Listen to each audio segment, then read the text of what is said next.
hordoftoota fi daawwattoota dhiifamaan gaafadha nama hunda ilaa caalaa irraa deebisi. Caalaan atini hin beekan waa takka akkaan dootii beekutti hin beekan.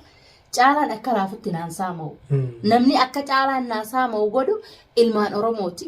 Addunyaa kanarra jiraata ilmi namaa kan hin kalanne hin jiru abbaa fedhate. Ani waa'ee rabbiin hin jaalanne waan hordoftoonni hiyya hin jaalanne ilmaan Oromoo hin jaalanne kana maatu itti naqe ilma namaatiin natti naqee dhugaa feete. Tokkoffaa obboleeyyan kiyyaan natti naqe. Manatti nagalchanii mana isaanii keessatti beelaan azabanii waan takka nama naa godha beeku citii keessaa na baasanii tana gubbaan obboleettiin caalaatis gubbaadhaan narratti iyyeeffatte. Assalaamu alaikum warahmatullahi wabarakatuh hordoftootaa fi daawwattoota keenya. Maama wayii si himuu fada. Obboleessi kiyya kun awwala calqabarraa maaliif ani jaarsi kiyyattiin deebuu fadaa jennaan finfinnaaweeti summaawe. Summiti. Beeka ilmi namaa kun akkaataa sin hojjechiifne hin qabu rakkoo meeqa keessa si galcha. Awwala calqaba duraa akkanatti obboleessi kiyya rakkoo akkanaa tana qaba. Amma qistaa hedduu qistaa ajaa'ibaan jidduu jira. Obboleessi kiyya kanas badhaasaa janii. Akkanatti rakkoo akkanaa tana keessa jira. Naaf jaarsa kiyya wali aara yeroodhaaf. Aara yeroo kanaaf isaan wali aara intani aara yeroo kanaaf addana facaasuu qabammoo. Walitti nu deebisaniiti halli dha'u qabammoo adda nu facaasan. Yoo si taate mee maal goota niin aaree jeetiin fakkeenyaaf irrasitti naaf jaarsi kiyyaa walloolee jeesi yaammadda. Adda nu facaasu yaalii gootamoo akka haqaatti illee akka argama rabbiititti illee nama tokko waluma dhiyeessita hanga dandeessu. Ifuma haa adda faca'u. Tanarra dhaabbateeti obboleessi kiyya adduma sii fuudhee na siin deema jeena fuudhee ilmaan narraa naqee.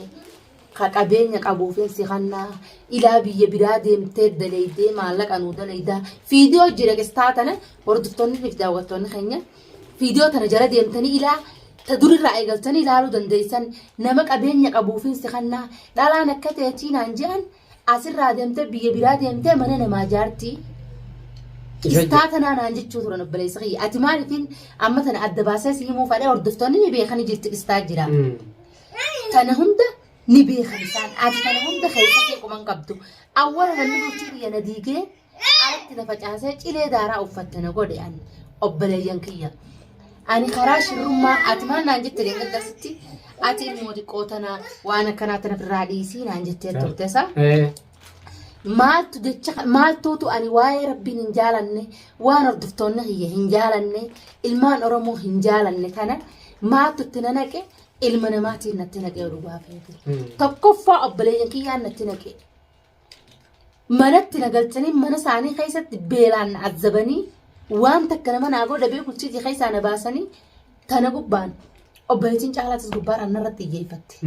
Kana keessa hin taa'in ittiin tumama hunda dhawaa ni cafaqama. Rakkoo dila kana hundaan dabarse ani namni bultii tiyya na bittinneessee obboleeyyan kiyya. Maaliifin bultii tiyyatti deebi'uun qabaa? Irratti tijee harakaata inni as taa'ee ati kanumaa takka irraa quban qabne kanaa wajjin hin taa'eeti dachii zaamaa godhu jira. Mee ati yaada kanarratti ani haatutti hin jiru waan badii dalagutti hin jiru ol ka'eetii caalaan qabeenya kiyyaa hordoftoota kiyya dhiifama gaafadheetiin namaan amma dura itti kalaxe guutuusaa furmaatee irraa deebisee. Waadee irraa deebisee nama hunda isaanii guutuu isaanii kanii waan mala irra hojjedhe guututti nama natti aare guututti dhiifama gaafadhee ani bultii xiyya deebi'aa honji yoo badiini nan qabu tana keessa jiraatte mee ati amma maaliifin yaada kana si ibse waan qistaatii tam duraatis waan nan dalaguu ture qoban qabnee fi tanaafi waan waagaan dirqamaan godhuu dhabdee waa dirqiteetiin taltu waa si gooteeti akka abrisii godhu jirtaa kasin jawulleen tuuraadha oduu santaatuutillee maaliif ati kun mataan keessi dalagaa wanni tun kalataa miti ni beekta ani bulchitiyyatiin deebuu fadhaan jee obboleessa kiyya tanarratti kana dura dhaabbatu taanaan odoo waan nan deemuufoo hin beekini gaafaa nan jaarsa jalaa bahee alatti na baasanii an akka saree maraatteetitti ani shaaraarra na oofan. Kun taatu na cafaqee kun taatu na arrabsee yoo arrabaatii fi yoo abaarsaa سيدانا مرة فرادة بمسيسينا والله فرادة بمسيسا نمتي فالفلتو تنجني قارة فيديو نوجي مرينا جينا تركنو إنسان فالفلتو تنبي لك إيه جهنم صح تنهند أنا بريس خيان نقول أبليين كيا مالي جارت خيان أنا باساتي مالك نندلقة اتين فدا بيخات مثلا بيخا وباو جنجت سارين بيتا وزو بيغو وجي إيه أصبيتو وباو جناتي كون كونمني اتخان تنهند بيخاتي يوم بس خيان جيرة ما فدا جي تمام جي اتدي سمي أساوانو فدا وقدو جي deebiyeetti bagawaana godhe arra'anin dhugaani feeta itti deebuun kaanen caalaa hijaan obboleeyyan kiyyaatan inni keessa jirti hijaa dhibbata kaan keessa jirti caalaa as fidadheetiin akka daa'imaatti haffaadaatti hidhee azzabuu deemanii maammayyo dhugaa feete achi kun waan nu wajji jirtuu fi qistaa tanatti himu jira azzabuu deema sababni niin caalattiin itti deebi'aa hordoftoota khiiriifama gaafadheetiin nama hunda akka isaan naasaaman ilaa hangaan addunyaarra jiraadhutti إلى هنجنا سام عن تكتي عن هنجال بونجرو تكتي وردفتو تافي داوتو خيالي فمان غافدنا مهوندا إلى على الرادي بسي على نتنين بيخا وهتك أكان دوتيات بيغطين بيخا على أكلا فتنا نسامو نمني أكت على الناسامو وقدو إلمان أرموتي الدنيا ترى رجلات علمنا ما كان هين خلنا هنجرو أبا فدتين أن يادخن إراك أبدا مين دلقا جيفني بيتا واميك تنر جيسه أو بيسقي خلنا فيدا مو ملنا نفينته نمني هم دي خنمو تعالنا أنت الفلفلتو تنفر رايح قالت شرشة أنا جو ملين دبي نما تكو حولت سندي سنة جو دبي تنافو أو بيسقي دبي وانين أنديمو في أدوني في نمبيني أولكئت ومغربا خنت تندبي إني الرافقادو جي خكيك جوتاي أكملتوا نمتشكون أدوني في يا ربي خياتنين انتلتنا في المام مسكينة كان أبا في إسان الدباسة أما درو الدفت عسرة يا ربي خينا أرى رمي أبليس خيا جاءن إيجي مليان الراس يا دم قافت توصلي تو هجاسني سمو خي سجدا هنجرني أن رجافي يوبليس يكون الرجل جيرة ما في دا أبليس يديبي وجوده تتي أكسي باسو بكرة كتت نقول رابدو أرنا جان إيجي مليان يا دوما خير الرجال هنجنن نتين بملي مالي فين كوبت أسباب قد أتي أكما تاخذت أكيادك ميوان قبتو نتخلت ما شاء الله قالتوا ميرد ما سي فكاد كيمي يعني أتمنى عن جد أنا ها ما شاء الله يا دبري كذا قرو واتك غافي سبر بالله نغافا دوما فيته سيفين ديبسا ما سي غافا چوبر باسي فكاد dhugamammaati caalaa dhugaa itti deebi'uudhaaf barbaaddeeti moo akkuma jedhan san argitee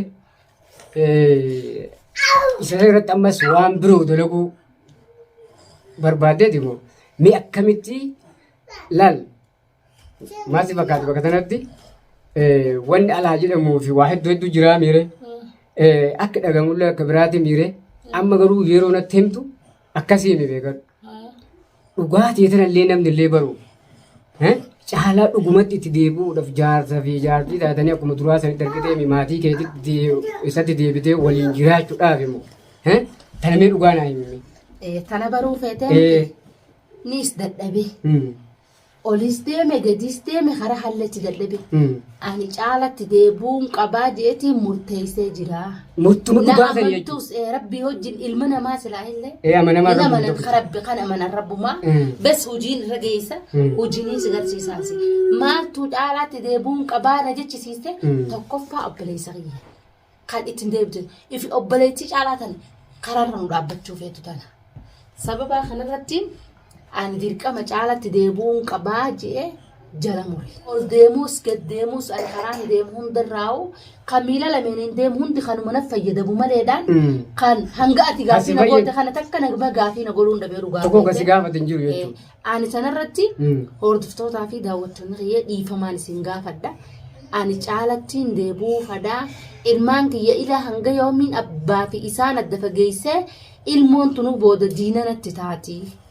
Ilmoon isii fi abbaa wal dhorkuu kutee abbaa biraa miidhuudhaaf ala deemu jiraan. Tana hunda ilma namaatiin na godhe ilma namaa kan natti yaadu maleedhaan kanaa yaadu tokko hin agarre. Maashaallah quubsadha kalaasii galatoomi ilaal tana taatu argiteemi hanga gama kiyyaa jechuu tanaami hanga lubbuu duras argiteemi wareegama barbaachisu si waliin jira wanni barbaachisu argiteemi gama hundaanuu hatta haga lubbuu si jaban lubbuu jaalu hin jiruumi. Shakkii narraa hin qabaatin. Bar fitadhee jira amma shakkii fitadhee jira. Yoona santi gantu ta'e rabbiin na arga sitti hijibee. Kalaas hanga dhumaa argiteemi akkuma jirtu kanaan itti fufi. Yoo ati mataa kee tara dhaabdeetu yoo akkama jettu kana qulqulluu taate khayrii yaadaa ani khiyaanummaa hin yaaduu kimiyaa waan ati dariiqati irra deemtu irra siin gargaara kadhe yaamee gaafadhee ati tadhabamsiisanii naan jette isiin tadhalaadhaa dhalaan rakkina sii waliif rakkina waliif beeytii jee ilmi namaa tokkoo miti wal dhabaa. Sigalte hanga ati naan jette kanaafuu galatoon hedduu takkaan si galatoonfadhaa eega ati qulqulluudhaan garaa laallaa fi garaa laalliidhaan khiyaanummaadhaan na bira hin dhufinii aniin kalaxaaniin si dhufe aniin afaan si qabee ta'a si fidu ta'e faayin irratti waa naqee bas ati kaniin ammiidhee as fide saniitu arra khayrii naa yaala. Laala asirraa si fakkaate sharriin takka takka beekta. Khayrii taati beeku sharrii fakkaate ati bee arra rabbiin as fidee khayrii taati beekta. Ati kun ansi qabee bira si fiduun kee kun arra waan bareedduu naa ta'uun mala haasaa wahichitii hanga naafeetti haasofne kana akka nam tokkoo sin beene obboleessi kiyya akka nurratti hin beene hordoftoonni fi daawwattoonni kiyya yaada qabdan namuutu as jala kaayyaddaa. Qaalittiin tun ifumarraa akkana jettee shayxaanaa hin jijjiiramtu warri jettan guutuun ilmi namaa kan hin jijjiiramne hin jiru ani jijjiiramuun fadhaa isin hundi keessan akka dhiifama naa gootan hin fadha.